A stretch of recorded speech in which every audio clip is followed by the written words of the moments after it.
Yra tokia transporto kompetencijų agentūra, kuri atidarė šią savaitę dar kartą istoriją žalių rodiklių nuėmimo ir sugrąžinimo atgal į Lietuvos kelius.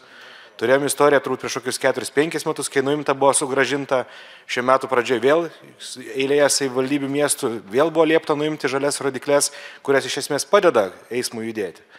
Tai ministrė, galbūt imsitės atsakomybės kažkaip šitą klausimą sutvarkyti, kad vis dėlto miestų, rajonų vadovai turėtų galimybę patys apsispręsti, kaip reikia organizuoti savo miesto gatvėse eismą, kad ne kažkokia transporto kompetencijų agentūra, kuri yra įsikūrus Vilniuje ir kuri panašu sprendimus priiminėja pagal Google Maps ir nežinau, ar dar naujausios versijos, sukelia tikrai daug nepatogumų. Aš skaitau šią savaitę Vilniuje jau grįžta, Klaipėdos meras tikisi, kad kažkokiu tai būdu įrodys kažkam tai iš transporto kompetencijų agentūros, kad taip reikia padaryti, o eilė kitų miestų tokias galimybės neturi. Ar galima būtų šitą klausimą vieną kartą imti ir išspręsti?